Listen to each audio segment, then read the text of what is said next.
No, very often we find ourselves getting involved in things driven by a sense of symptom. Something is a little dissonant. We don't know why. In fact, some of the friends may be with us right now in this presentation because they felt some symptoms that life right now for them doesn't feel like it's the life of their dreams. It's less likely true for the person who's in the go-for-it mode, who believes that they're on the right track, and they just need some fine-tuning, some tips and techniques that allow them to get a little better at what they're doing right now. Boy, there's a good chance that those are the people that go take part in a one-part workshop or a seminar, and they go back and they say, it might tweak me a little bit. But this conversation is more likely happening with people who are in the doldrums.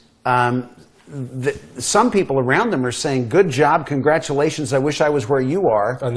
And they're saying, I wish I wasn't where I am. But they can't say that because they don't know the alternative. And stuck in the doldrums is a lousy place to park. It's terrible. So here are the options. Go find a new audience with no reinvention. That's recycling. Same deal, you just repackaged it. And recycling may be fine for water bottles, but for people, it's not a good plan. Recycling just says, just keep pouring the same new stuff and the same old me, and this is not going to look brand new and desirable for long.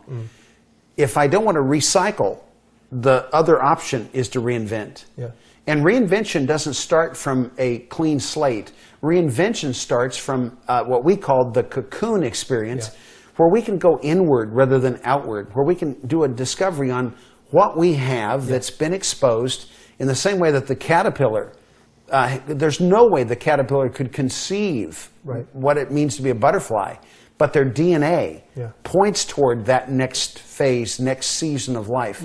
We want to find what our DNA points us toward.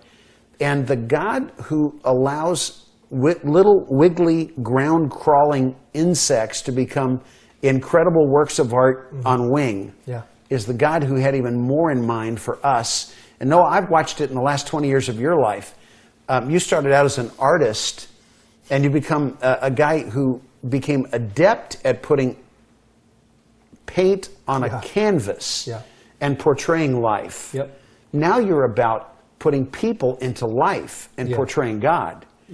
And you can still do the art on the canvas, but you're doing art in the living canvas of the lives of real people who are even more magnificent masterpieces than the great fine art that you produce on a canvas. And God's allowed you to discover that the only thing better than creating art is to working with people who are God's created art.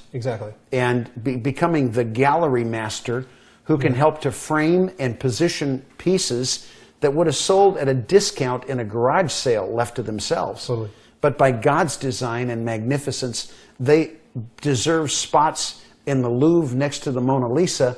And if you had to grab one or the other as most important in a fire, you'd leave Mona Lisa on the wall and grab the person who was God's masterpiece.